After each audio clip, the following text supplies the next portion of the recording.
जल्दी से इसका आंसर दीजिए।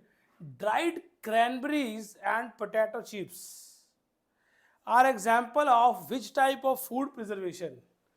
कैसे बनाई जाती है चिप्स? आलू की चिप्स।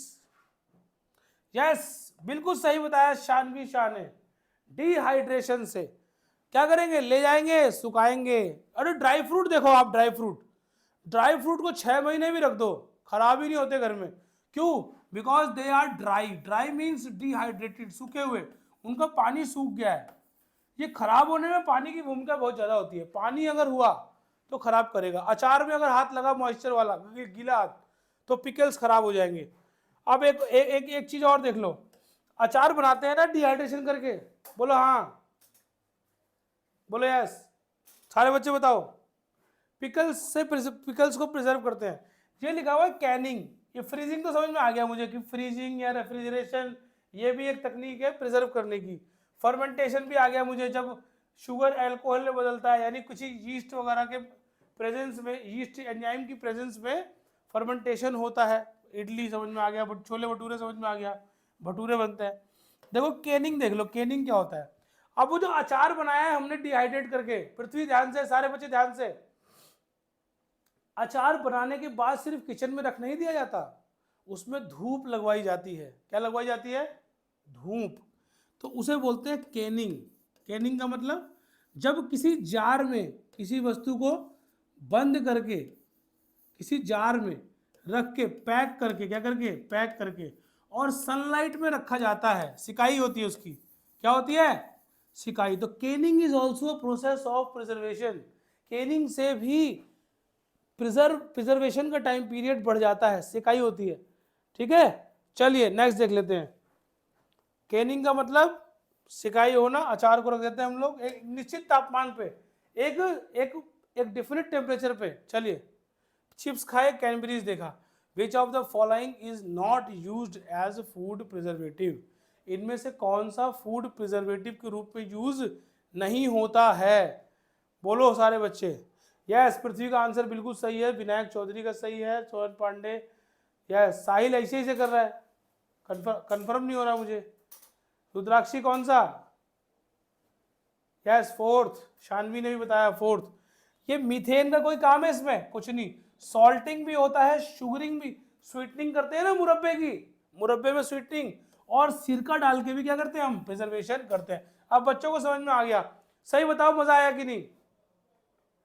पहले सारे बताओगे तभी आगे पढ़ाऊंगा, नहीं तो पढ़ाऊंगा नहीं मैं। मजा आ रहा है कि नहीं? चलिए ठीक है। सोहन पांडे क्या कह रहे हैं आप? कर्ड एंड इडली आ गया। कर्ड क्या चीज बेटा?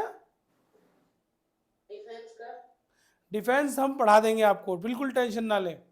डिफेंस ऐसा पढ़ाएंगे आपको दिक्कत ही नहीं आएगी।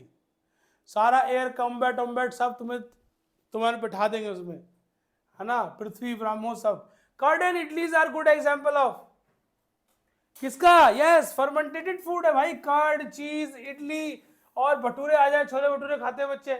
भाई आप लोग जो जो आसपास आपके बच्चों, पढ़ाई का मकसद यही है कि जो भी आपके आसपास हो रहा है वो आपको पता होना चाहिए। अब कोई बोले भटूरे तो बड़े फ्लफी बने हैं, तो तुम मन में बोलोगे अबे फर्मेंटेशन का कमाल है, ये यीस्ट का कमाल है। क्या बोलोगे? ये तो यीस्ट का कमाल है। लेकिन उसने साइंस नहीं पढ़ी तो उसको पता ही नहीं चलेगा।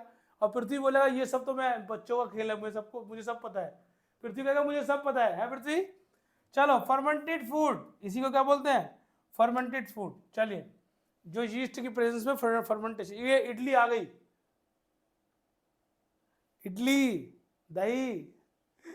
चलो, और मेरे लिए मत भेजना भाई, क्योंकि खराब हो जाएगा यहां तक आते आते, पता लगा कि खराब ही हो गया। Sprouting consist of germinating.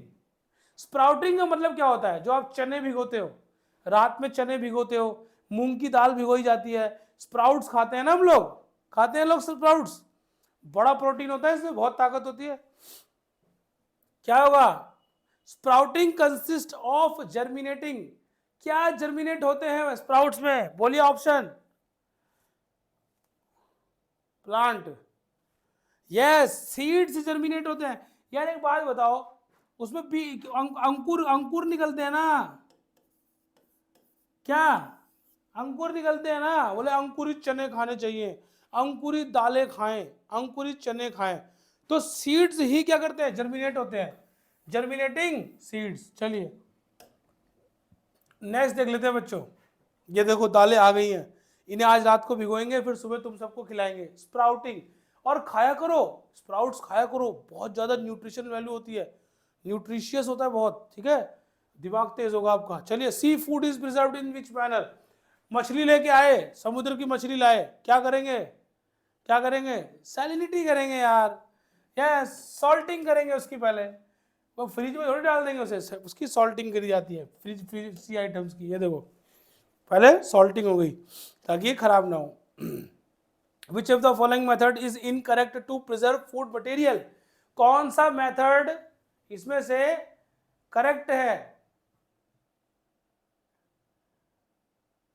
Incorrect है ना, इनकरेक्ट कौन सा है, करेक्ट नहीं। कौन से मेथड से प्रिजर्वेशन ऑफ फूड नहीं होगा, ध्यान से पढ़ना है क्वेश्चन, इनकरेक्ट को करेक्ट पढ़ लो, कहीं इनको खा जाओ, इन है इसमें भाई। कौन से नहीं होगा, keeping the food at low temperature, अरे भाई होगा, लो टेम्परेचर का मतलब रेफ्रिजरेशन, फ्रीज कर रहा है, refrigerated. Keep the food in air tight container, अरे एयर नहीं जाएगी तो मॉइस्चर भी नहीं जाएगा, ये भी जवाब नहीं है। सॉल्टिंग एंड शुगरिंग, इससे ही प्रिजर्वेशन होता है, मुरब्बा बनाते हैं, अचार बनाते हैं, सॉल्टिंग, सी फूड भी salting. Keeping it in water, बताओ वाटर से करेंगे, ये वाटर से प्रिजर्वेशन करेंगे, इनका दिमाग ठीक नहीं लग रहा मुझे, पानी डाल देंगे तो बिल्कुल बर्बाद हो जाएगा, अचार खराब। चलो अब कुछ बच्चे आज अचार ही मांगेंगे घर में, हम मम्मी अचार खाना है हमें, पानी में नहीं चाहिए, फूड खराब हो जाएगा, प्रिजर्वेशन थोड़ी होता है पानी से। तो ऐसा हो जाएगा तो फिर लोग सुनो, लोग मस्टर्ड ऑयल में क्यों डालेंगे अचार को, पानी नहीं भर देंगे उसमें 1 लीटर, डिब्बे में 1 लीटर पानी भर दो अचार के डिब्बे में, ठीक है। What is the most common method of preserving food used today? सबसे common method of preserving food used today, खाना बनाया रात में बच गया, क्या करेंगे, सॉल्टिंग करेंगे उसकी इसके क्या करेंगे, ड्राइंग करेंगे, ड्राइंग। अब यूज्ड टुडे सबसे कॉमन मेथड, खाना बना घर में बच गया तो क्या करेंगे, फ्रीजिंग डाल देंगे, किसमें, फ्रिज में, सुबह फिर से खाएंगे उसे फ्राई करके, फ्राइड राइस, ठीक। और वैसे भी आमतौर पे कॉमनली हम क्या करते हैं, बाजार से सब्जियां लाते हैं, दूध लाते हैं, हमें चाय नहीं बनानी इस टाइम, दूध ला के रख दिया, कल शाम को पियेंगे चाय, क्या हो गया, दूध की क्या बढ़ गई, दूध को खराब होने से बचा लिया, उम्र बढ़ा ली हमने उसकी। अगर दूध को छोड़ देंगे वैसे ही तो उसमें फर्मेंटेशन हो जाएगा, खराब हो जाएगा, फट जाएगा, ठीक। चलिए, कैनिंग सिकाई होता है, कैनिंग का मतलब एक निश्चित तापमान में जब सूरज की रोशनी में केन्स को या जार्स को सेका जाता है। डीप फ्रीजर में डाल दो अगर सामान तो 1 हफ्ते खराब ही नहीं होगा। When the food gets spoiled, जब फूड खराब हो जाता है, there is a change in, जब फूड खराब हो जाएगा तो क्या होगा, उसका सब कुछ बदल जाएगा, सब कुछ, दिल दिमाग सब, ऑर्डर यानी कि स्मेल, उसमें से बदबू आने लगेगी, कलर एंड अपीयरेंस, कलर बदल जाएगा, फ्लेवर बदल जाएगा। अभी थोड़ी ब्रेड खराब हो गई तुम खाने लग जाओगे, स्वाद नहीं आएगा, कड़वा हो जाएगा, बेकार हो जाएगा, ऑल ऑफ दीज। फोर्थ, ठीक है, ओके है ना। एनर्जेटिक नहीं लग रहे बच्चे, बच्चे एकदम आराम से बैठे हुए, एनर्जेटिक नहीं लग रहे मुझे, इनको जरा दिखाओ, ये देखो, उसको बुलाते हैं, डॉग के बच्चे को बुलाते हैं, पपी को, डॉग का पपी जल्दी आओ, जल्दी से बच्चों को एंटरटेन करो, डॉग का पपी, ये आ गया, तो कितना क्यूट लगता है, मेरे को तो बहुत प्यारा लगता है ये डॉग का puppy. When the food gets spoiled there is a change in, यार ये कितनी बार पढ़ेंगे, पपी के चक्कर में दोबारा से क्वेश्चन पढ़ रहे हैं। चलिए नेक्स्ट क्वेश्चन देख लेते हैं। Dehydration process is done in the presence of, dehydration किसकी प्रेजेंस में होती है, क्या नहीं होगा, मॉइस्चर की प्रेजेंस में। बच्चे टेंशन में आ गए, सनरेज होगा यार, सनरेज, क्यों परेशान हो, टेंशन में नहीं आना, डिहाइड्रेशन सर के घर में होता होगा डिहाइड्रेशन, उस पे मॉइस्चर में, मॉइस्चर तो हमारे घर में होता होगा भाई, तुम्हारे घर में तो dehydration process is done by the presence of sun rays. तो सनरेज में होता है बेटा, सूरज की रोशनी में डिहाइड्रेशन होगा, पानी क्या होगा, कम हो जाएगा, पानी उड़ जाएगा। ड्राई फ्रूट मतलब डिहाइड्रेटेड। चलिए, refrigeration is an easy method of preserving food for बहुत सालों तक, बहुत दिनों तक, या बहुत सारे सालों तक। कब तक? यस, कुछ दिनों तक। हमारे सब्जी लाए 4 दिन में, अभी बनानी नहीं है भाई, इकट्ठे ले आए सब्जी, फ्रीज में डाल दो। किसमें? फ्रीज में डाल दो, इसमें डाल दो, आराम से रख दो, डोर इसका कर दो क्या, बंद, और आराम से चलेगी 3-4 दिन तक सब्जी। एक हफ्ते भी लग, कुछ लोग तो हफ्ते हफ्ते की रख देते हैं, इतना भी नहीं रखना चाहिए। चलिए, ये देखो फ्रीजर लगा दिया इन्होंने, मॉल वगैरह में सारा सामान रख दिया। अब कोई नहीं खरीदेगा तो ये खराब थोड़ी होगा, सब फ्रीजर में लगा दिया है। Refrigeration, preserving food. चलिए, पता लगा कि प्रिजर्व नहीं किया तो फर्मेंटेशन होना शुरू हो गया। Milk preserving technique is, milk को किससे प्रिजर्व किया जाता है, अभी मैंने बताया था। बहुत अच्छी टेक्निक है, बहुत अच्छी टेक्निक। फटाफट क्या करेंगे, 61 डिग्री सेल्सियस और तुरंत कूल कर देंगे, दैट इज कॉल्ड पास्चराइजेशन। लेकिन नहीं है, बॉइलिंग से करते हैं घर में, घर में पास्चराइजेशन थोड़ी करेंगे। दूध को गर्म करके रख दो वरना खराब हो जाएगा। जब पहले पहले फ्रिज नहीं था ना, तो लोग क्या करते थे, दूध को सुबह उबाल दिए, फिर दोपहर में एक बार और उबाल दिए।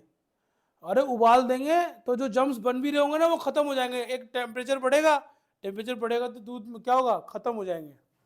चलो, तो बॉइलिंग, ठीक है ना। और फ्राई बताया था मैंने, फैट में फ्राई होता है 350 डिग्री सेल्सियस, बोल दिया था गलती से बच्चों, फॉरेनहाइट है, 350 से 375 डिग्री फॉरेनहाइट। ठीक, समझ में आई बात? चलिए नेक्स्ट देख लेते हैं, नेक्स्ट क्वेश्चन। बॉइलिंग करके दूध को हम बचा सकते हैं खराब होने से। Heating of cans can be done. Heating of cans यानी जिस जार को हीट करना है केनिंग करने के लिए, सुन लो मेरी बात, ये केनिंग का क्वेश्चन है। हीटिंग ऑफ केन्स, तो हीट हम बॉइलिंग से भी कर सकते हैं, स्टीमर से भी कर सकते हैं, ओवन में भी हीट कर सकते हैं। तो ऑल ऑफ द अबव इसका आंसर होगा। हीटिंग ऑफ केन, केनिंग सिकाई तो तीनों तरीके से की जा सकती है ना, तीनों तरीके से सिकाई की जा सकती है। ठीक है, अब हमारे पास सूरज की रोशनी है, हमारे पास ओवन नहीं है, तो हमने सूरज की रोशनी में रख दिया।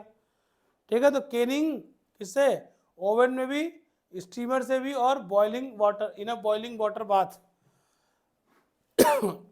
पानी उबला, अब केन पानी को निश्चित तापमान पे उबाल दो, और फिर जब उसका तापमान हो जाए केनिंग के लायक, तो उसको जार को रख दो, उसमें गर्माहट मिलेगी, केनिंग हो जाएगी, सिकाई हो जाएगी, और बस आपका फूड प्रिजर्व रहेगा। या ये रिपीट करके जाइएगा एग्जाम में, सारे आपको याद ही हो जाने चाहिए सारे क्वेश्चन कि किसका क्या आंसर होगा। समझ गए? चलिए, केनिंग का मतलब जो तुमने देखा ना, केन में देखा तुमने, केन्स में आते हैं फूड प्रोडक्ट, केन में सील पैक होते हैं पूरे, देखे ना केनिंग, केन में, केन्स में आते हैं फूड प्रोडक्ट, केन में आते हैं, तो दैट इज कॉल्ड केनिंग। तो ये तीनों तरीके से की जा सकती है, किससे, बॉइलिंग से, स्टीमर से, और ओवन से। ठीक है, चलिए, होता है सेकना। The process of placing food in jars और cans, process of placing food, food को जार में, केन में रखना प्रॉपरली। ये बता रहा है जो फैक्ट्रीज वगैरह में पैक्ड फूड आते हैं जार्स में, उस प्रोसेस को कहते हैं हम केनिंग। क्या बोलते हैं, एक स्पेसिफाइड टेम्परेचर पे रखा जाता है, that is called Canning. Preservative डाले जाते हैं, ठीक है ना। तो ये शब्द अब तुम्हारे, अब केनिंग तुम्हारे लिए नया तो नहीं है शब्द, Canning word is not a new for you. आपको फ्रेंड बना दिया मैंने, केनिंग को, डिहाइड्रेशन को, बॉइलिंग को, ऑयलिंग को, रेफ्रिजरेशन को। अब मत कहना कि स्कूल में पढ़ाया नहीं है, अब स्कूल में मैडम पढ़ाएगी तो तुम उनको ही पढ़ा देना, बोले मैडम चलो हम आपको पढ़ाते हैं डिहाइड्रेशन क्या होता है। चलिए, केनिंग हो गया। Next question, which of the following food item is preserved using sweetening method. बताओ, चीनी से किसको प्रिजर्व किया जाता है? मीट में चीनी डालेंगे तब तो बन चुका मीट, आलू में, चावल में, मुरब्बा, यस, मुरब्बा बनता है, आंवले का मुरब्बा, सेब का मुरब्बा, किसी का भी बन सकता है, एप्पल का। तो क्या करते हैं, बॉईल करके स्वीट डाला, ठनाठन एकदम खाओ, 2 साल 3 साल खाते रहो, खराब नहीं होगा। कब तक? जब तक पृथ्वी उसमें गीले हाथ नहीं मारेगा, जब तक शानवी गीले हाथ नहीं मारेगी मॉइस्चर वाले, तो वो खराब नहीं होगा, रुद्राक्षी नहीं मारेगी। कोई बच्चा भी घर के अचार में जो भी प्रिजर्वेटिव फूड है उसमें मॉइस्चर वाले हाथ अगर तुमने मारे तो सारी मेहनत खराब। चलिए, फूड प्रिजर्वेशन मेथड इन विच, चलो बताओ क्या बोलते हैं, क्या बोलते हैं, जिसमें बहुत जल्दी आंसर देते हो बेटा तुम लोग, है ना। विनायक इतनी जल्दी आंसर नहीं देना चाहिए, विनायक से बात कर रहा हूँ, विनायक इतनी जल्दी answer. Shanvi very good, Shanvi का आंसर एकदम सही, रुद्राक्षी एकदम सही, सारे बच्चों ने सही आंसर दे रहे। पृथ्वी विल गुड गुड गुड, सारे बहुत जल्दबाजी नहीं आंसर में, गुड, सबने सही दिया है। स्वीटनिंग, स्वीटनिंग करके हम क्या करते हैं, शुगर ऐड कर रहा है ना वो, तो शुगर ऐड कर रहा है तो स्वीटनिंग होगी। सॉल्ट ऐड थोड़ी कर रहा है कि पिकल्स बनेंगे, स्वीटनिंग, मुरब्बा बनाएगा। विच of the following food item is preserved using dehydration method, इनमें से कौन सा डिहाइड्रेशन मेथड से बनता है। पोटैटो चिप्स, यानी अगर पोटैटो चिप्स की बात हुई और अंकल चिप्स बच्चों ने नहीं खाई तो फिर क्या खाया, अंकल चिप्स, अंकल चिप्स नहीं खाता पृथ्वी, पृथ्वी कह रहा है नो मैं नहीं खाता, छोटी मोटी चीजें नहीं खाता ही नहीं है,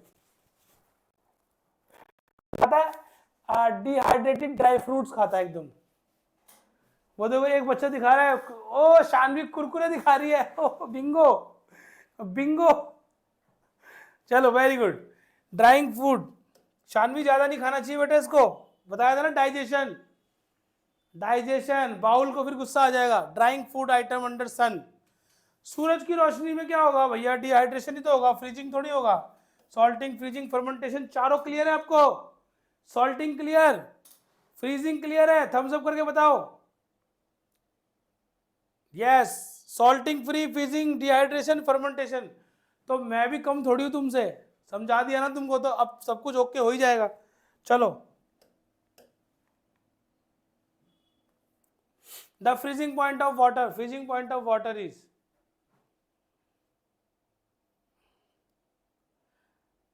वाह भाई वाह, वाह भाई वाह, एक ही आंसर आ रहा है, 0 डिग्री। 0 डिग्री फ्रीजिंग पॉइंट भी होता है वाटर का और मेल्टिंग पॉइंट भी होता है।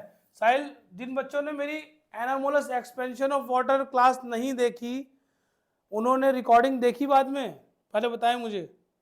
कुछ बच्चे उस दिन परेशान थे, anomalous expansion of water, analogous behaviour of water देखा आप लोगों ने, समझ में आ गया सबको कि वाटर 25 डिग्री सेल्सियस से 4 डिग्री सेल्सियस तक जाएगा तो क्या करेगा, क्या करेगा बताओ, कॉन्ट्रैक्ट करेगा, सुखड़ेगा, और जैसे ही 4 डिग्री पे पहुंचेगा इसे पता लग जाएगा हमें तो क्या बनना है, बर्फ बनना है, पापा आने वाले हैं, फटाफट अपनी अपनी जगह पे हो जाओ। तो बर्फ के जो क्रिस्टल होते हैं वो एक डेफिनेट शेप में होते हैं, बर्फ के क्रिस्टल डेफिनेट शेप में, मॉलिक्यूल्स। तो ये फटाफट क्या करेंगे, अब ये क्या करेंगे, अब ये करेंगे क्या, एक्सपैंड। तो उल्टा काम करता है ये, टेम्परेचर 4 डिग्री से 0 डिग्री पे जाएगा तो क्या करेगा, एक्सपैंड।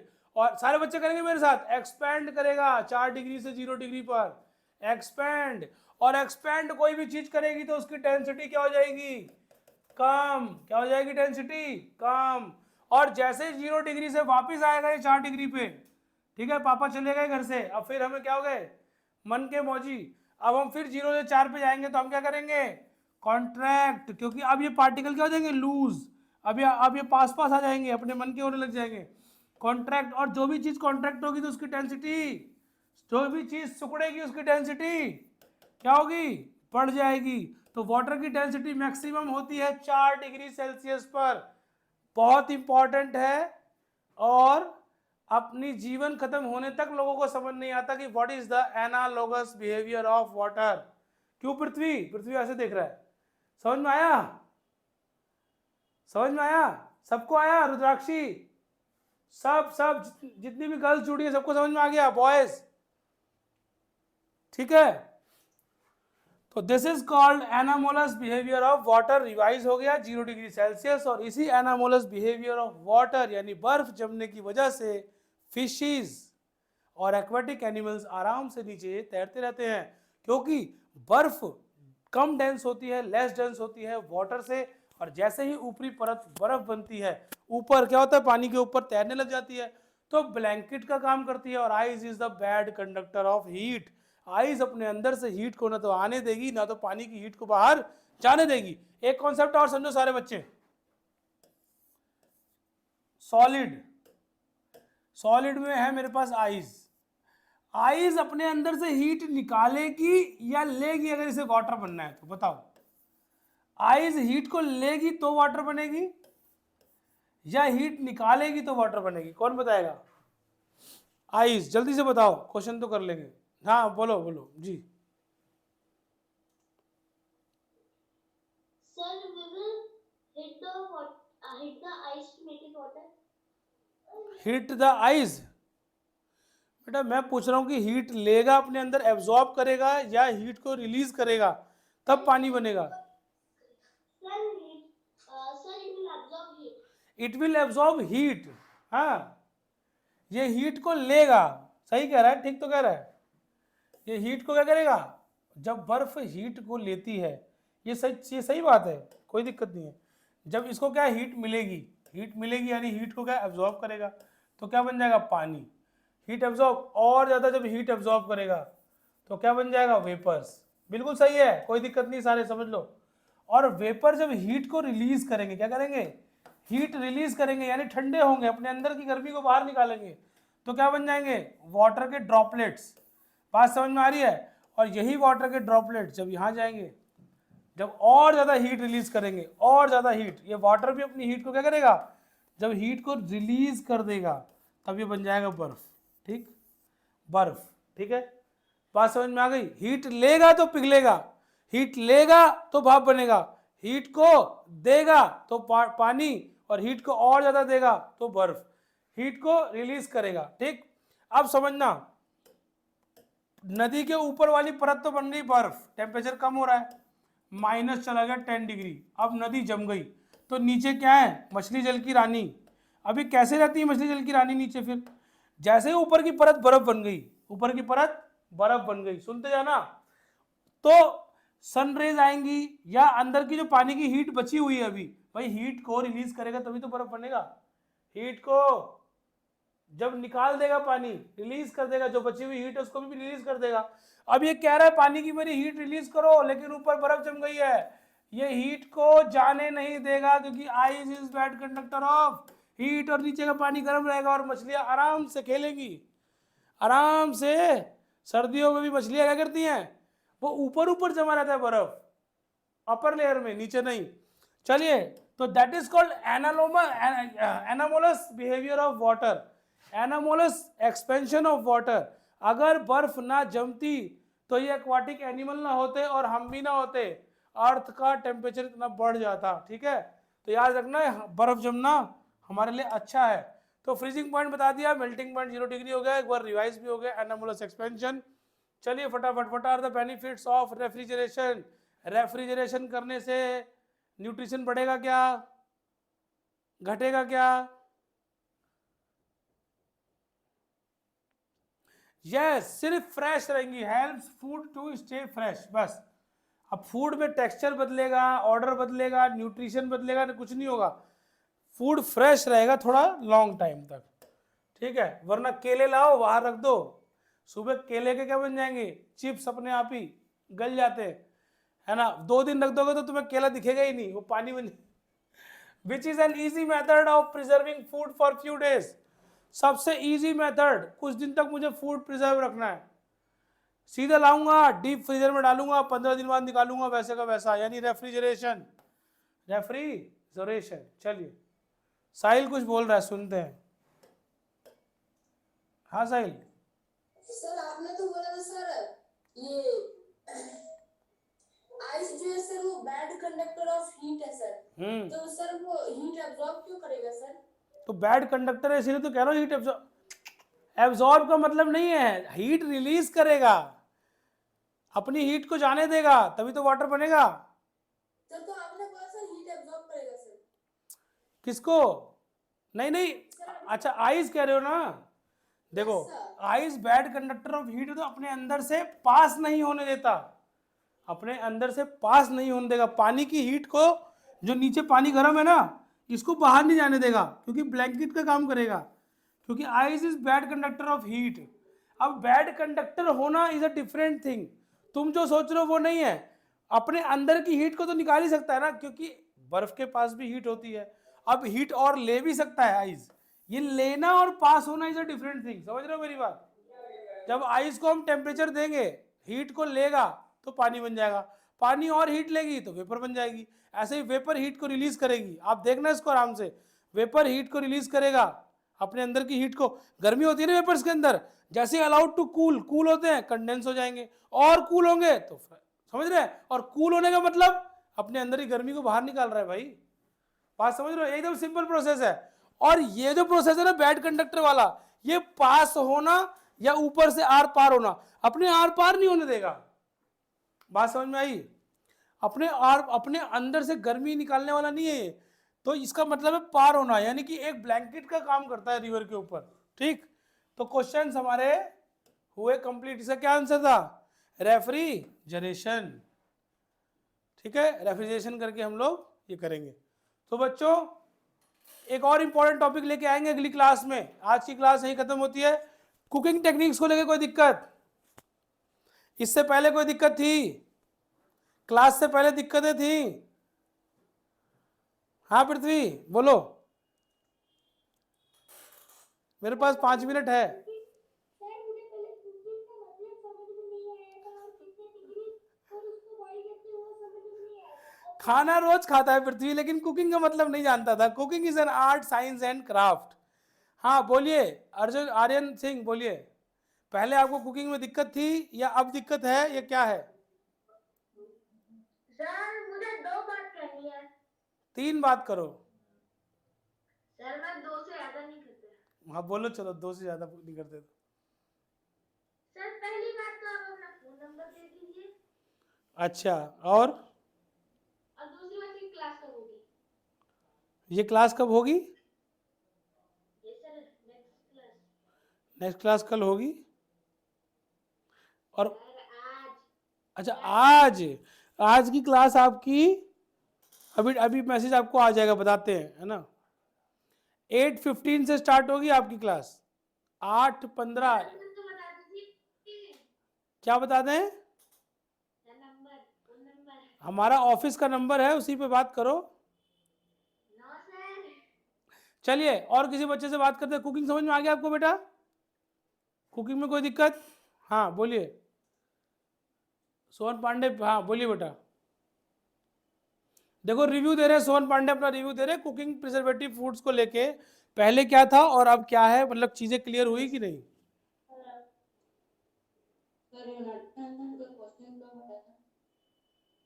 क्या कह रहे हैं बेटा, समझ नहीं आया, वॉइस क्लियर नहीं है आपका। क्वेश्चन कब आएगा? किसका क्वेश्चन बेटा? यूनाइटेड नेशन का। अच्छा यूनाइटेड नेशंस का क्वेश्चन, देखो आपको कुछ नहीं करना, यूनाइटेड नेशंस का क्वेश्चन आ जाएगा। आप यूनाइटेड नेशंस का हेडक्वार्टर न्यूयॉर्क में है, आपको पता ही है, और 5 ऑर्गन्स का न्यूयॉर्क में और एक का द हैग नीदरलैंड्स में है, इंटरनेशनल कोर्ट ऑफ जस्टिस का। अब एक इसका ऑर्गन होता है इकोसॉक, उसके मैंने बता दिए थे, कई ऑर्गेनाइजेशंस उसके अंडर में काम करते हैं, ILO, FAO, IMF, Indian international monetary fund, world bank, UNESCO Paris France, UNICEF New York, है ना, ऐसे बहुत सारे करते हैं है ना। तो इनके सबके हेड ऑफिस सबके याद होना चाहिए, FAO इटली रोम, है ना। सारे बच्चे सुने ध्यान से, हेड ऑफिस सबके लर्न करो कहाँ पर है। आपसे क्वेश्चन यही आएगा कि इसका हेड ऑफिस कहाँ पर स्थित है, पहले भी क्वेश्चन आ रखा है, और उसके क्वेश्चंस कोई आपको मिल जाएंगे, आप टेंशन मत छोड़ दीजिए।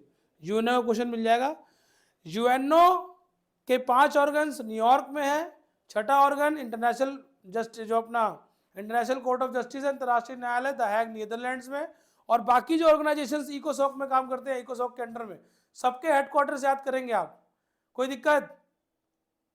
NCERT में जितने हेडक्वार्टर्स, जितने भी ऑर्गेनाइजेशन के नाम दिए हैं, amnesty international, IAEA Vienna Austria, amnesty international London, UNICEF New York, UNESCO Paris France, ठीक है, FAO इटली रोम, उसके बाद आपका ILO, ये सारे के सारे आपको एक भी नहीं छोड़ना, सबका पूरा डेली रिवाइज किया करो, कहाँ पर इनके हेड ऑफिस, एक नंबर में आएगा आपको, ठीक है ना। क्वेश्चन की कोई दिक्कत नहीं, क्वेश्चन बना के दे देंगे, आपको थीम पढ़ा दी गई है। और कोई बच्चा बात करेगा? हमारे पास 2 मिनट है, बताइए जी। स्वराज बोलिए।